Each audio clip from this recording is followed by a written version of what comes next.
Welcome to the Moonshot Podcast, the podcast where we explore business growth, inspire innovative marketing strategies, and explore the world of company culture. Now here are your hosts, serial entrepreneurs and best-selling authors, James Philip Arbuckle and Kane Carpenter. Did Chamath say he had Popeyes or no? Yeah. I think that was part of it. Yeah, first time ever. First time. I was trying to figure out. So do you think that opening was a skit? Or do you think that actually went down at Friedberg's house? I think that actually went down. I'm going to act like it's a skit. But Okay. I did feel like that's probably what happened. I don't know. And listening to it, I had this pet peeve about being a host. And I understand you feel a certain type of way about your choices in food and animals and animal cruelty, all the whole host of things I understand Friedberg believes in. But I do feel like it's your duty as a host to make sure everyone is taken care of, regardless if that goes against something you believe in. Am I wrong? No, I think that's fair. You hold a party and then only make it cater to what you want. It seems like a pretty strange way to go about doing a party. And it's, look, I'm a giant meat eater. I'm Irish as they come. I want a meat and a potato. Anything green is like kryptonite unless it's money. Keep the vegetables. I go to a steakhouse, like, you got any food allergies? I'm like, vegetables. So you know me. But, I've had guests come to my house who I knew were, vegetarian. And I'd say, okay, I can cook something on my grill for you, but meat's been cooked on it. Will that bother you? And then sometimes they'll say yes. Guess what? I got a pan that I just cook vegetables and fish in, right? I'm not saying if there's 10 different diets, I'm going to go out of my way for 10 different people, but shouldn't everyone not feel comfortable and have what they want? Yeah, I agree. And I get that's what he believes in. At the same time, I just think these are your beliefs and your ideals, and I get it. At the same time, you're the goddamn host. Like, if I have people, I got people I know that don't drink. Well, I got mocktails, I got non-alcoholic beer. Like, everyone should be comfortable. Particularly where, Kane, what's Friedberg worth? Take a guess. I don't know. I don't know. Hundreds of millions. Call it hundreds of millions. Like, if, let's just say you didn't like, the industrial farming system and how it raises cattle, you could have went and bought a free range cattle somewhere if you wanted to. Like, there's so many things. You could have rented a taco truck and put it outside in front of your house and said, okay, not in my house. So for those people that want, like, there's a goddamn taco truck outside. Like, these guys are so wealthy, Kane. If you're going to throw a party, everyone should be accommodated. Yeah, I'm So I don't know. inclined to believe that. Yeah. It started the episode off, and I'm just like, we just wouldn't get along because it reminds me of every day in this life that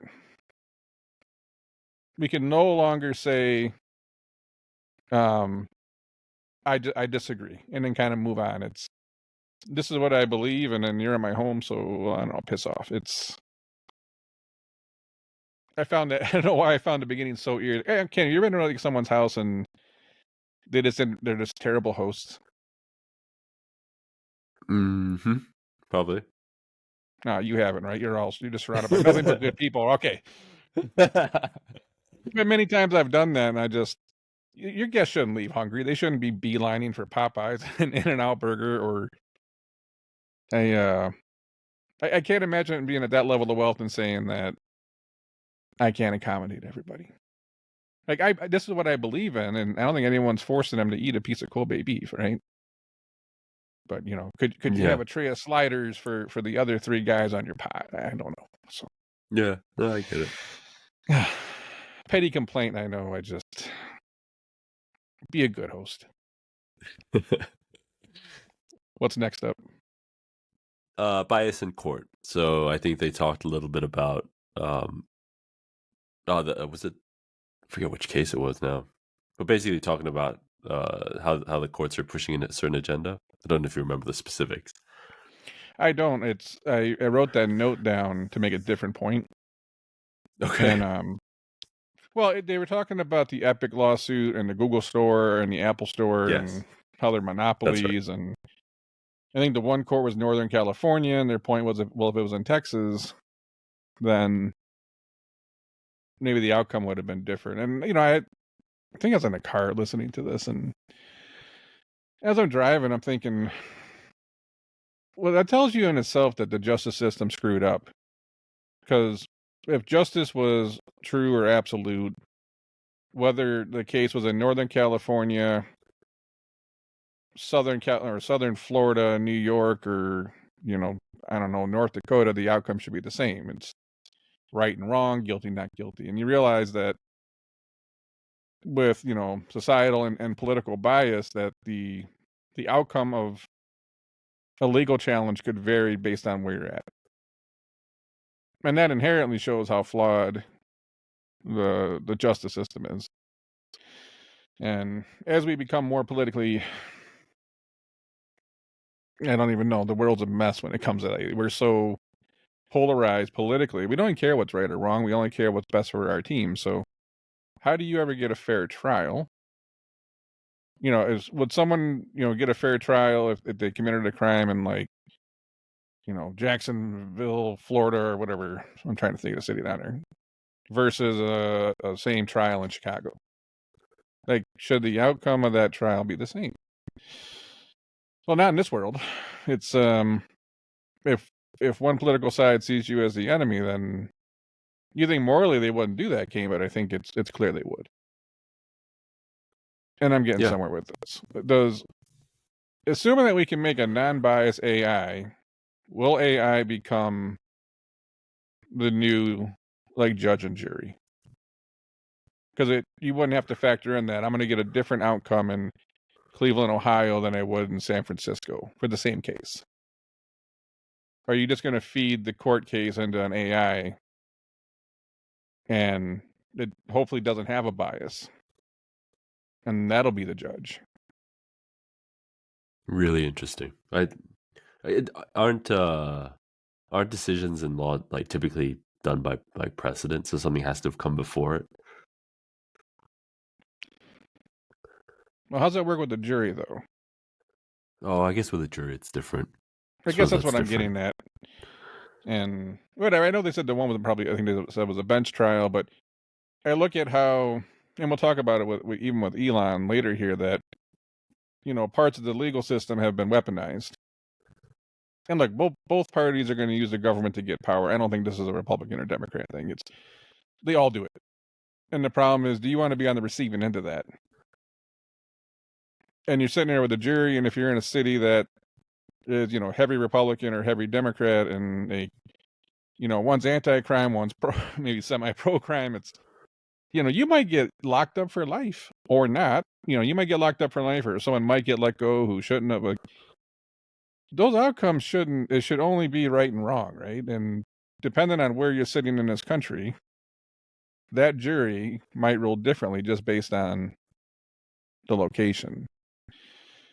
So how do you get a fair trial? Is 10, 20 years down the line, is there going to be some kind of AI component that removes that bias, I guess? I don't know. That's really interesting. Like, what would you say if, like, you look at Europe, for example, and I don't know if Spanish law is similar to Italian law or Spanish law same as Portuguese law, but they, I guess, truth and like fair trials would look different in each country, right? And we wouldn't bat an eye to that. Like the definition of what justice would be for a certain thing.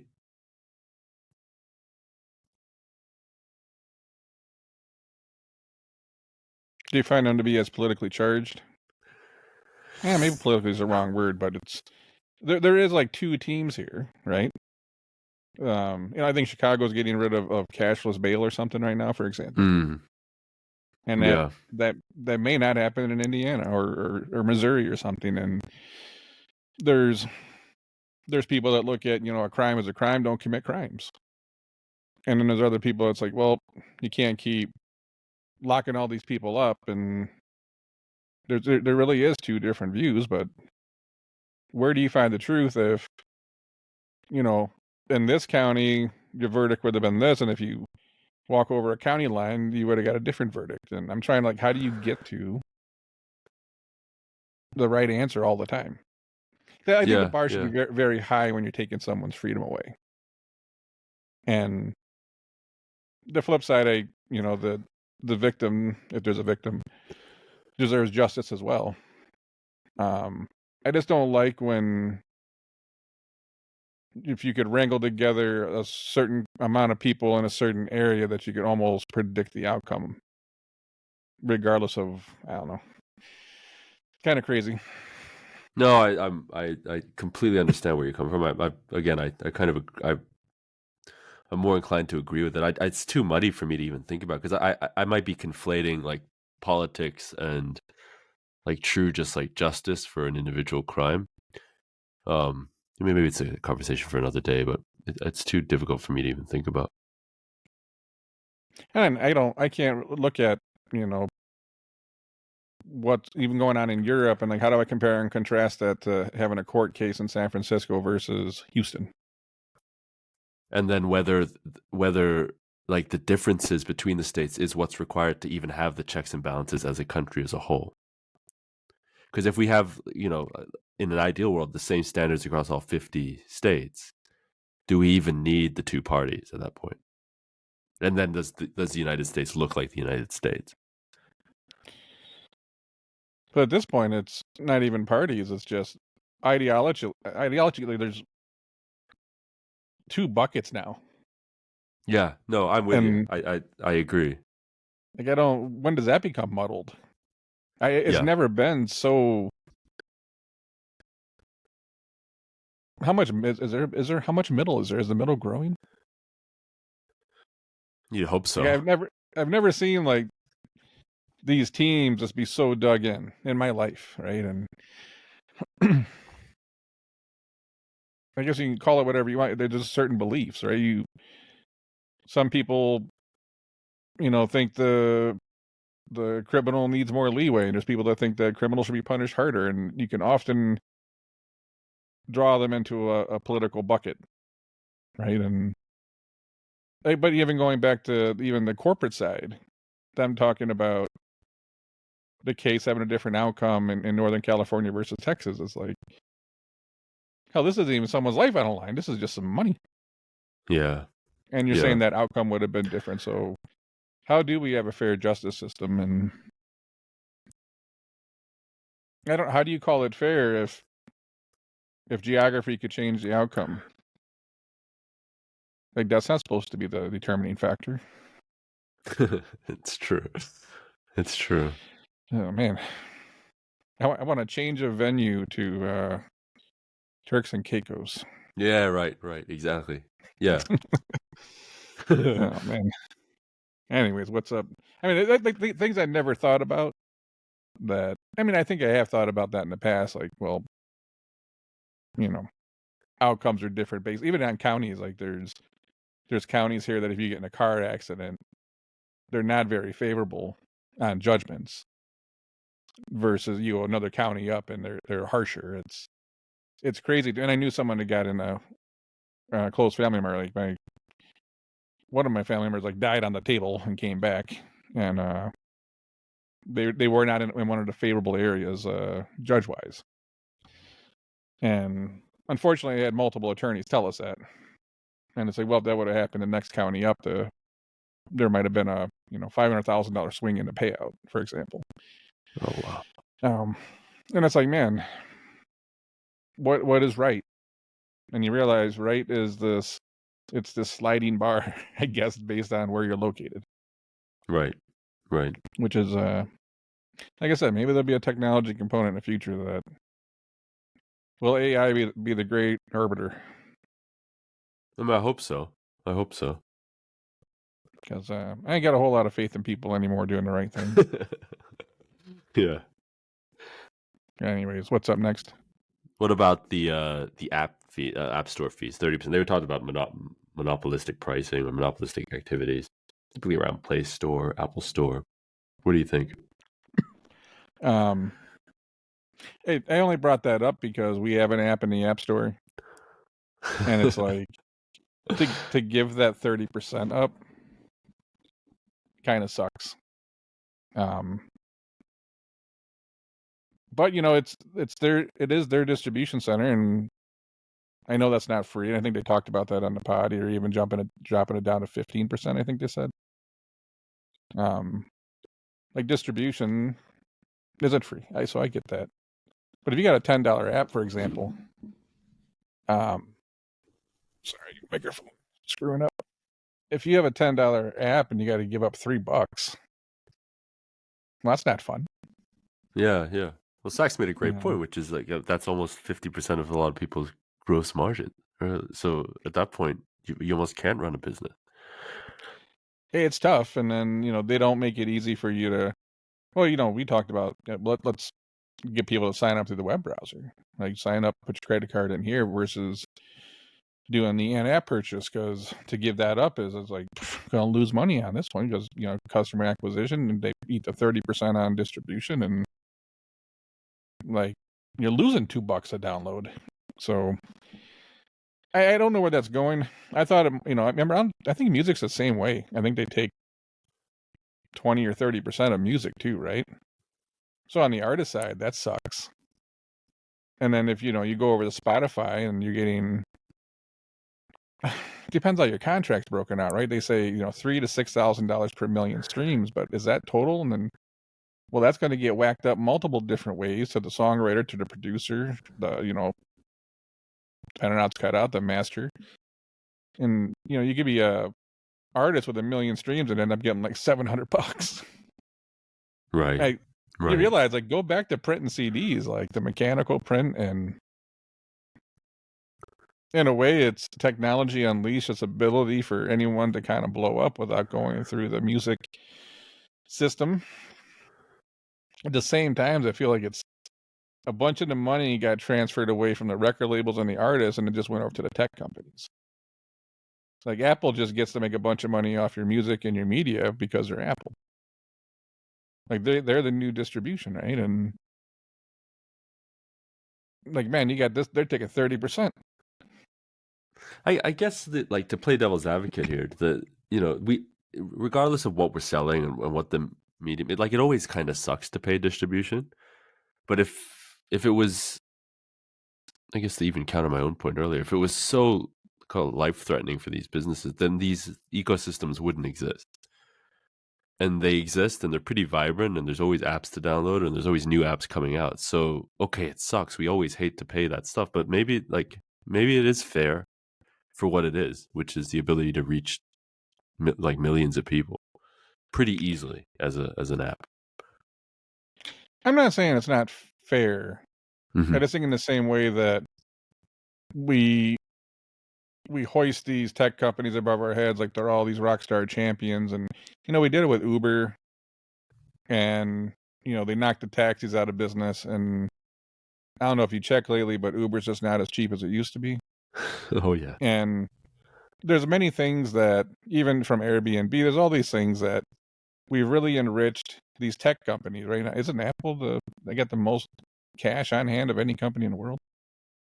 I think so. Yep.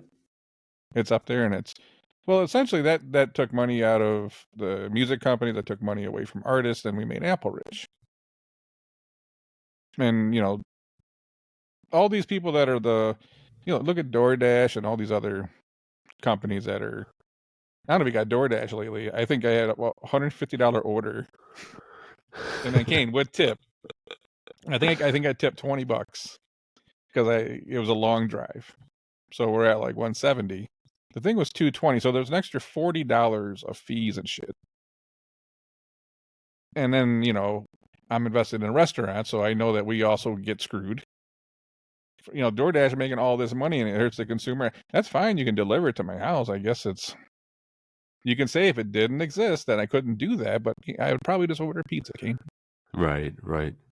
But you watch these tech companies, they make all this money, and then we're all like celebrating them. And that's where I had this like duality of, I like it, but at the same time, it's, this artist is getting screwed, so Apple can stuff their coffers. And granted, I know someone's going to make the money, man. I get it. There's times that I've been buying records lately. Hell, you ship me some records. And it's like, man, I think I'd rather just buy this record. I hope more money goes back to the artist for this than Right. to just stream stuff off here so they can get 0.0003 cents per stream. Right. I keep saying we're going to look back on. I wonder if we're going to look back on tech in 10 years and go, Zuckerberg's building like $100 million compound out in Hawaii somewhere, and I wonder if the tech people know that someday the pitchforks might be coming for him. That's the curve of history. It typically looks like that, doesn't it? And I'm not saying just rich people, Kane. Tech people in general. That, we'll see. Yeah, we'll see. Anyways, what's up next? OpenAI accessing news sites like Business Insider. You've probably got a really interesting take on this one. I think they made a joke about accessing the fake news on one of the sites. I think it might have been Saks or JCal. They had this because now you can access the news in real time, and they made a joke about whatever it was accessing. It wasn't deemed a solid source of news. But I'm like, that's joke aside. I'm like, I don't like the solution. If I want to go to my local newspaper, I got to pay them $1 a month. And if I want the Wall Street Journal, you and I talked about coming up with some kind of business model to do this, where you could just pay $19 a month and have access to all these things, or have certain credits that where if you want to read an article, I don't have to sign up for every goddamn everywhere you go, Kane. They're trying to monetize their media, and I get it. But I don't need $200 worth of subscriptions to read stuff, right? Well, what if ChatGPT becomes that? It's you ask it a question or something. You ask for the news on Ford Motor Company today, and it actually pulls from New York Times, the Washington Post, and Detroit News, and CNBC. And it's you're paying them $20 a month, but then they're sharing some of that money with the people it's pulling the content from. So now I don't need 50 forking subscriptions to just get the goddamn news. It's interesting. I think I recently subscribed to Apple News, and I think Apple News does something similar. I just don't know to the extent that that you can have unlimited access to all these publications. But it would be really interesting. I don't know, let's say Peru has a new president, for example, and instead of having to go through the news, I could just type into ChatGPT, tell me about what's happening in Peru, and it could do that. That would be really interesting. It would be nice without having to have 7 or 8 or 9. It's like I want to start canceling stuff at the house. It's on top of my massive Comcast bill. I look at how many goddamn subscriptions I have, and it's to access this one little thing here and one thing. Come on, man! It's at a point where I get why they're doing it, but I don't want to do it anymore. Yeah, it's almost gotten. I mean, college football did a couple games this season like that. It's all right, well, you figure I'm going to turn on Channel 4 or 2, wherever the hell the football game's usually on Big Ten Network, right? Nope, it's on Paramount Plus or something. Or one of the, or Peacock, or I don't know. And then to watch the goddamn football game from U of M, which is a state public university, I have to go sign up for some subscription to watch the football game to a college that I know my state's tax dollars go for, and I might be wrong about all that, but I'm making an assumption. Whatever it is, Kane, it was just I'm not watching this shit. Yeah. You have the Big Ten Network, you have all these other things. I don't need to go download and subscribe to something to watch one forking game.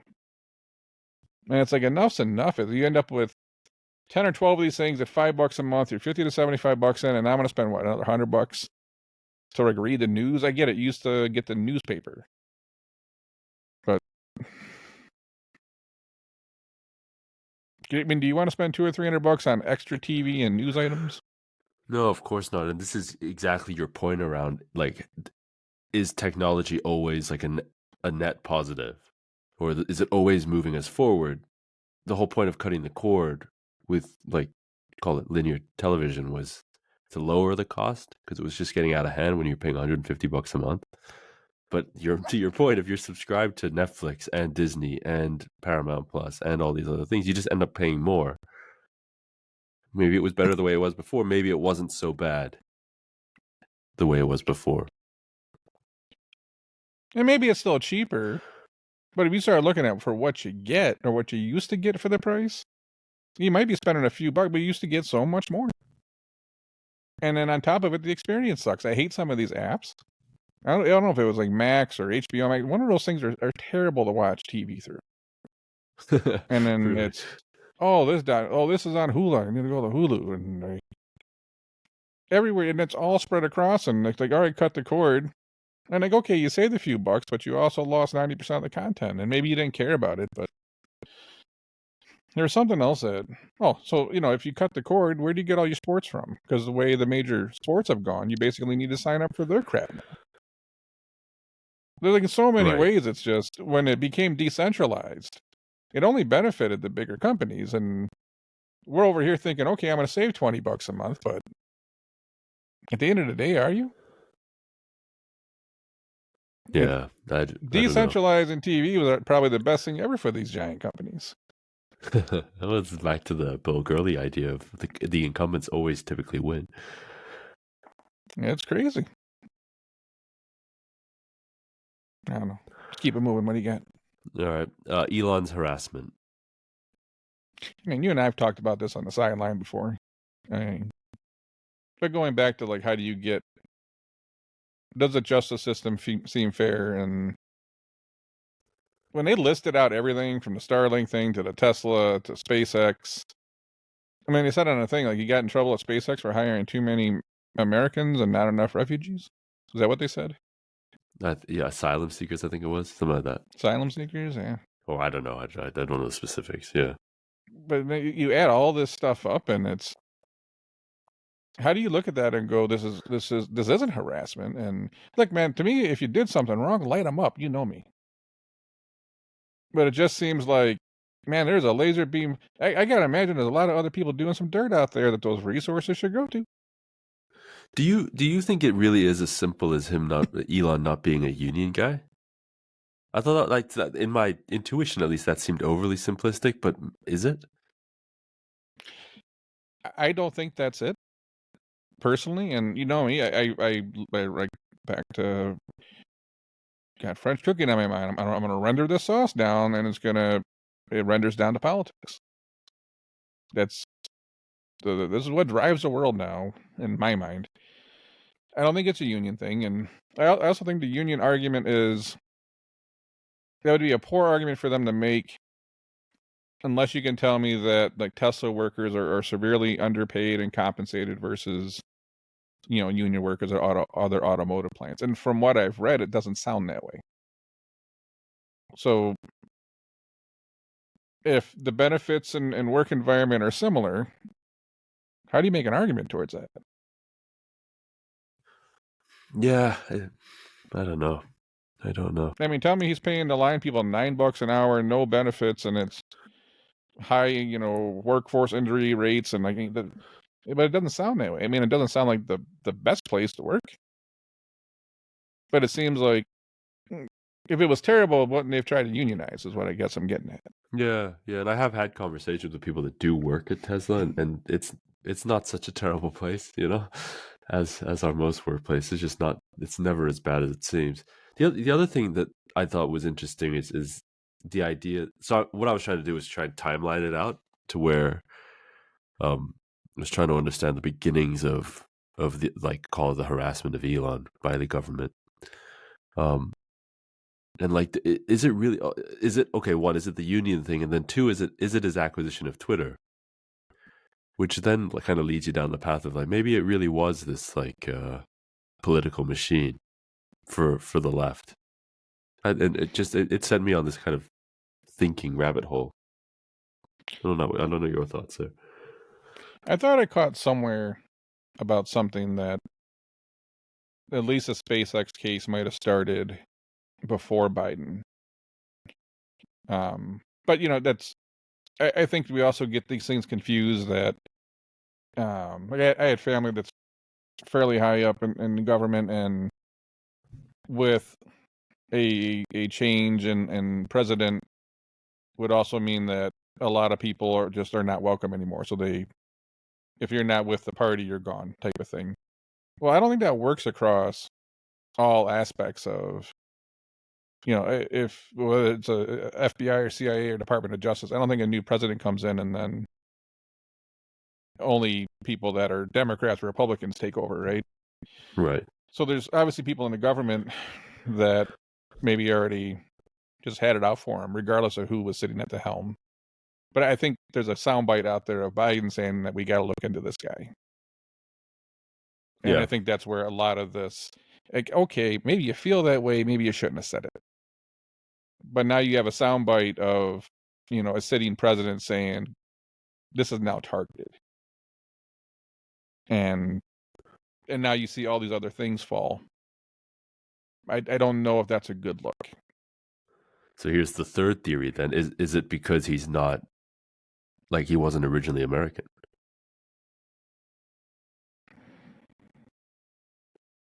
I just think he's anti-them. Anti Or some of the that's things probably a they better way to stand do for. it. It's possible that he's not American, but Twitter, if you looked at the way the government was, entangled with them, and how it was this kind of like, it was town hall that was very slanted a certain way. And I think that had a tremendous amount of influence on everything. Well, we talked about before, okay, just to make the example clear. Twitter, in a way, had the world believing that everybody wanted the fake meat. Yes. And I think a lot of those companies are going bankrupt or they're not doing well. Come to find out that less than 10% of people wanted the fake meat. And there's all these things that were kind of pushed down people's throats the last few years. But social media, it's all social media, but it kind of, Twitter is this, find an issue and return to the genesis, and a lot of it was Twitter. These things would start there, and it would seem like the masses and a large part of the population wanted this or believed that way. And come to find out, it was actually a small amount. But then it gets the rest of the public start thinking like, oh, maybe I do want the lab-grown meat. And come to find out, Kane, that stuff wasn't true. I think we felt that about electric cars, and now you're kind of seeing the electric cars kind of, Ford just cut their production in half, and it was the greatest hype thing from like less than 10% of people. Elon kind of came in and screwed that all up, Kane. Yeah, I guess you're right. Yep, it's true. And I feel like that probably did have an effect on elections and how people voted, not just, presidents. I'm talking about across the board, whether it was, Congress, state. Like, it was this massive influence because things were taken out of context. And hell, Ken, they were talking about how memes can sway an election, right? Like, because you can plant these perceptions and images, and obviously both sides are doing it, trying to win. And like, Twitter was this place that, I felt, I wasn't even on it because I just felt it was a cesspool to begin with, and I've still not gone back. But you could see the influence on America. And then when Elon comes in, he screwed that up. And it's like, okay, now it's retribution. And unfortunately, the government used to just leave people alone, right? It seems that way. But now let's use all our resources to crush somebody if they're not on our team. Scary times. No, it absolutely is. It kind of goes back to like something that we talked about a long time ago, which is it makes you just scared to voice what you actually think about anything.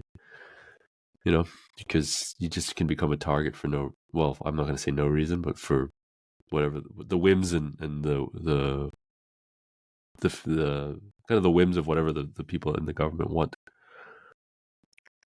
Well, I mean, that's the problem. But when you're trying to control things, is that not what you want? You want people to feel scared. You don't want them to rise up. You don't want them to say anything. And that's exactly how, even some of the cancel culture, they wanted to shut everybody down. But the thing is, when everybody was shut down, it made it seem like, well, no one else felt a different way. Well, people felt a different way. They just weren't speaking up. And then I thought you saw some of that in the last election results. And interesting time to be alive, but Yeah, seriously. not sure I'm looking forward to the next 10 years. Well, what about the Alex Jones portion of the show? What did you think of that? To be honest, I kind of skipped through it. I did catch the part. I think they played a clip of him talking about the thing that got him in trouble. I'm not even going to repeat it. And I didn't even feel good listening to that part. I think Friedberg said he was pretty upset listening to it. Obviously, I think so, yeah. And I don't know. It's like, you want to be this free speech thing, and it's like, well, he got sued for a bunch of money, right? Wasn't that the thing? Didn't he lose a big court case? Absolutely. I have no interest in following the dude. But I guess that did things technically work the way they were supposed to work. Free speech is free speech, but I think you mentioned before, it doesn't mean it's free from repercussions, though. So, okay, you can have a Twitter handle, but if you're going to say stupid stuff, then you're going to get sued. Like, did the things not work out the way they were supposed to? You said things you shouldn't have said. You got sued. You lost everything. Yeah, that's a really interesting way to view it, right? Take a step back. It kind of all did work out the way it was supposed to. I get it, right? Like, it's always hard when the subject matter is what it was, and I get it. I do too. And again, I'm still not on Twitter. I don't plan to be. I just feel like I see so much of this stuff going on where you go I don't know if you look at any comment sections, like, hey, it's so ugly. Yeah. Like, people, there's ugly stuff. Just I can't believe people are writing this stuff, and it's either conspiracy theories or just outright just hateful and crazy. And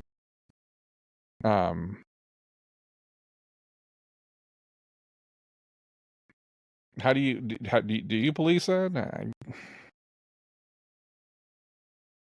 I think like Canada and UK is trying to do that, but then that doesn't seem very free. But at the same time, it's like, man, this stuff's ugly. Yeah. Well, our new thing is when we text back and forth, we're like, read the comments, right? Like, it becomes more entertaining, or not entertaining, but more insightful than the actual clips that we share with each other themselves. So most of the time, a lot of times I share something. It's not just for the content. It's I don't love TikTok. I go on there because you got companies that need to be on there, and marketing and digital, and I look at the content, but the most importantly, I want to see what the comments are. Right, for the psyche. What is the pulse right now? Where are people's minds? And Kane, it's not good. Right. And for the same reason, I'm sure if I went on Twitter and I only subscribed to certain people and blocked all the rest of the stuff on, there's obviously a benefit to having it. I saw so much ugly stuff on there. I'm like, no thanks. And that's a comment section anywhere. And hell, a lot of times you even jump on forums anymore. It's like, man, no one's got anything nice to say about anybody. And this is when it gets time where we're going to be kind of anti-social media. Like, your own personal circle gets a little bit smaller. Like, you don't want to hear the noise anymore. You don't want to hear these people that are constantly politically riled up and trying to change your mind. Like, no, I know what I believe. I don't need you to convince me.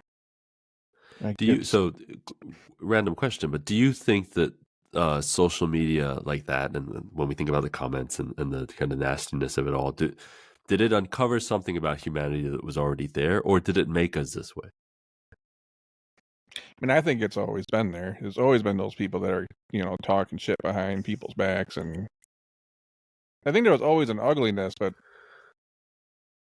the part of where you can now say it and do it faceless has really allowed people to, look, you'll definitely see people with their full name saying crazy stuff.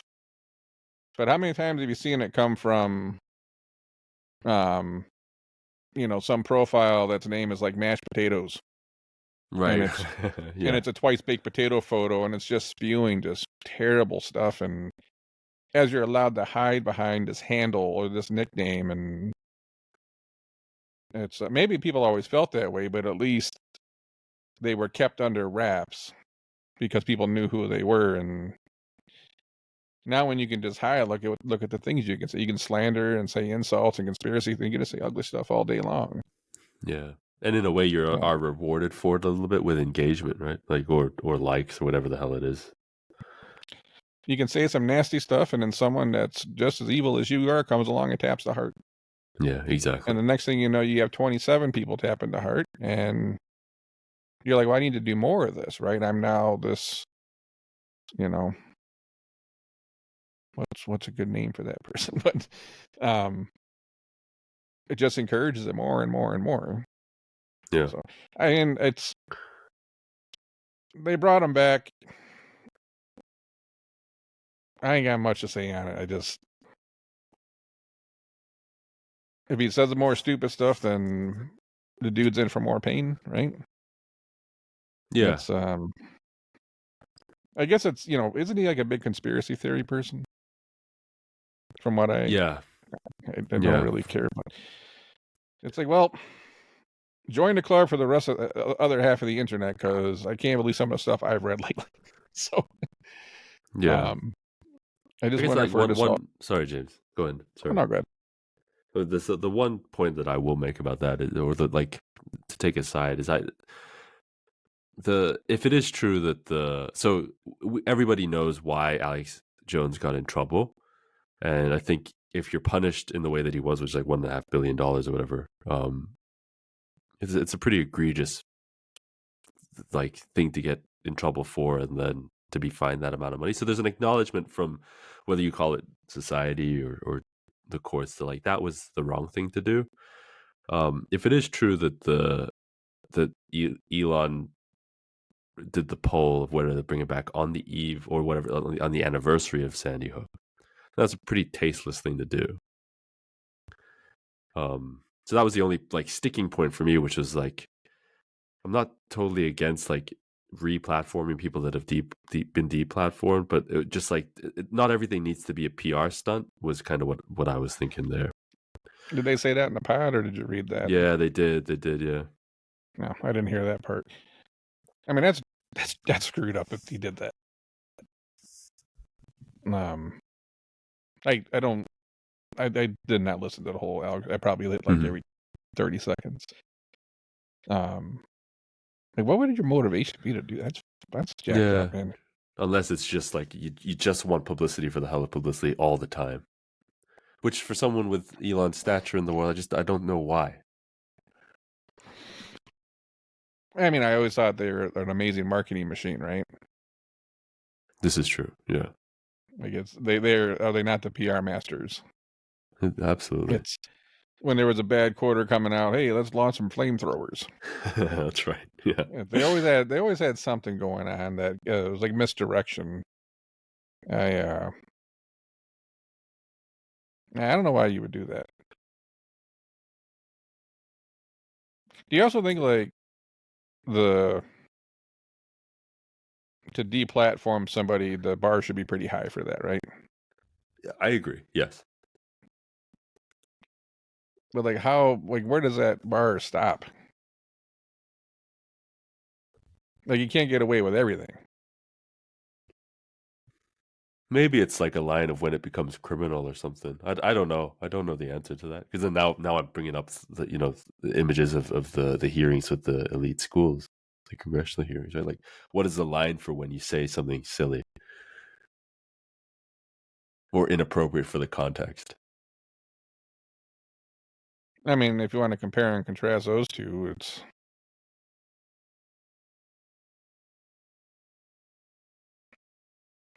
all right. So I was going back to earlier. Collectively, we've all just gone downhill. So right. No, but I look back and you go to 20 years ago, we certainly had issues in this world, and I felt like we were trying to make him better. Slowly, but better. But like I just gotta say that like this last year, it hasn't felt good. Like Yeah. you feel like everyone just wants to rip each other's heads off. I don't know if you ever saw in the back of cars, it used to be this thing that said coexist, and it had like the different. Yeah, I've seen those. Yeah, absolutely. And I actually don't know where that comes from or who started it or what the. Sure, there's a website.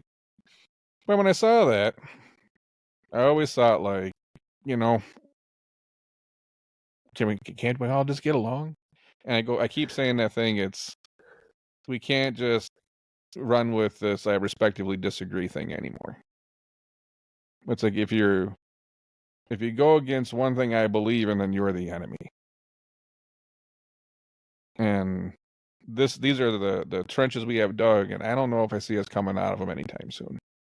Yeah. Yeah. Anything else on the docket? The questions at the end. You said you thought that was a nice touch? So I can't say I always listen to that last little bit. So if they've been doing this, I've not been listening. But today I caught that, and I think as I develop this show into production, I think sometimes you and I will go through the comments on the YouTube to try to get some interaction or to acknowledge people that left comments. So I thought it was cool that they actually took a couple questions, and if they want to develop this into a bigger show, some of the audience interaction is going to be required. Yeah. I guess you don't have to. They're doing fine, but why not? Why not try to get people to maybe ask some stuff that? Why do we do the after show? We kind of want to get a different view, some different opinions. Sometimes we even talk about things that they should have talked about and they didn't. Why not try to make that show as well-rounded as possible? Yeah. Yeah. I agree. Do you remember any of the questions they asked? I don't. I don't. But I remember Chamath saying like, "Oh, that's a good question." So, but I don't remember the context anymore. But I do think it's reflective of like the guy or the show's ability to better itself. Because I remember when we first started recording these after shows, it was right off the heels of just like a terrible one. I remember it was just a lot of bickering or something. Yeah. And like that's clearly stopped. So they obviously listen and care. Not to us in particular, but to the comments on their podcast, which is cool. I mean, two things. There was that part where, excuse me, stupid cough. The JCal was trying to pin something on Sachs. That Sachs said That's something right. back in like February, and he was like trying to dunk on Sachs. And it's always been a pet peeve of mine is JCal's always trying to paint Sachs into a corner or bring up stuff in the past or trying to get him on the record to say, so just to be clear, what you really stand for is this. And it's like, why are you trying to force? Maybe some things don't want to be said or said in public or audio clipped and taken out of context. Is why is JCal always trying to get Sachs? I don't think it's personal, Kane. I just think it's like he's on the other side of the political spectrum and it's attack. But I hate that. It's like, man, if I sit in the same room with you and you did that, there's a Heineken bottle coming at you, right? It's or we're not friends, right? We shouldn't have a spirited debate. But when he was always trying to pressure him or trying to make him look stupid or trying to get him to go on the record so he can come back later and try to make him look stupid. So he thinks he has a dunk on Sachs, and then what happens? Oh yeah, it comes back to bite him. Friedberg backs him. Yeah, Friedberg like jumped from the free throw line, dunked on his shit. So I do feel like Jake Hell's gotten a little better with like cutting people off, which I don't know. Have you noticed that, or is it all the same to you? Yeah, no, it's definitely better. for sure. And then a trend that I saw in the comments, I think this week and in trending weeks, that people seem to be really into sex. I don't know if I noticed that as much a year, 18 months ago. But I think people have really either there's a new audience and maybe it's coming in with, Vivek and all these people that they're interviewing. Maybe there's a new audience that's kind of leaned towards sex and they're now in the comment section. But I felt like I used to see Chamath's name a lot. Now I've seen a lot of pro-sex comments. And maybe that's just because, JCal does that. But, you hear like a lot of stuff like sex is, the rational and thought process. And it used to be a lot of Chamath, and now I see a lot of sex. Why do you think that is? Yeah, I just my intuition here is that it's almost like when you bully, and then like it comes back something like the kid learns jujitsu and like punches you in the head. The one thing that I will always credit Sachs with is that he has his point of view, and it's typically a very measured point of view from his point of view. But it's never an attempt to dunk on anybody else. It's just his point of view. And I think you contrast that with what JCal historically did, which was, okay, if there is a point of view, it's like this point of view that everybody then needs to subscribe to, and or adhere to, and the point of view would be like whatever Sachs says, I'm the opposite, for no other reason than just to be the opposite. And Sachs doesn't do that. I think he just has a point of view. So and I think that you create allies that way when like it's like having somebody who really likes toy trains, for example. Like I might have zero interest in toy trains today, but when you hear somebody just speaks passionately about something, it typically like is interesting. That might be what's happening. It's back to the we just can't disagree. And yeah, but you're right on Sachs' side. It's he's strong in his beliefs, and he'll just. But I don't think he's ever trying to cram it down. I never seen him go at. I would say politically, him and Friedberg are probably, negative and positive. Like, sure. There's going to be a little bit of resistance there when the magnet gets close, but I don't ever see either one of them try to cram. Maybe you know where Friedberg stands. You know where fucking Sachs stands. But there's not a need to just attack. Yeah. And I think Sachs is just this, but it's always JCal coming with the pressure. And I mean, even that whole exchange this time, and Chamath's like, can we change the flipping subject? Because, even for the listener, I'm like, well, this is just dumb. I have no interest in this battle. Like, no one wins this conversation. And for what? It's like, you're going to walk away feeling better that you were right one time against Sachs? Like, I don't... Yeah. I hope I don't get to that level. Sorry, James. Finish this thought. I think that's the important point, which is that like the conversation goes nowhere. All you end up is with like hurt feelings probably at the end of it for no reason, for absolutely no gain. It's a good insight. There is no gain. I hope I don't get that level of wealth one day, and it's like these are the things I have to do to feel good about myself. Right. Like no thanks, man. All right. I know where you'll be if you have that level of wealth. You're going to be on a boat somewhere south of Miami. We won't even know where you are. I mean, only if you're tracking the tail number of my plane. But you know what, though? I was thinking those people that complain about that, it's like, why don't you just get a jet card? And then when you don't want people tracking you, like if you get a NetJet card, I think you get a fractional. You might have the plane that's whatever, but you get downgrades and upgrades based on how many seats. So just get a goddamn NetJet card, and you don't ever know what plane you're going to get, what tail number you're going to get, and obviously when you own a plane, they can track it back to you. But yeah, it's a little more expensive. But if you don't want people to know where you're going, get a jet card. So, or get wealthy enough to have a whole fleet of planes. Right.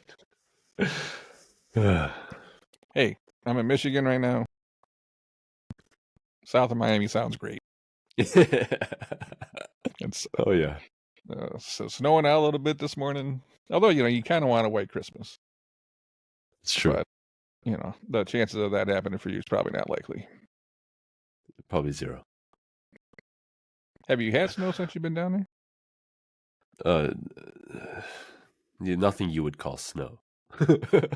Hey, look, I heard Texas got snow once, so I have to imagine that it's possible in North Carolina too. So It gets cold, but it doesn't. I don't think I've ever We've woken up with like a sheet of call it frost on the backyard, but nothing like snow. sounds terrible. Yeah, So, I'll send you all right. photos. I can't wait. All right. All right, you catch you.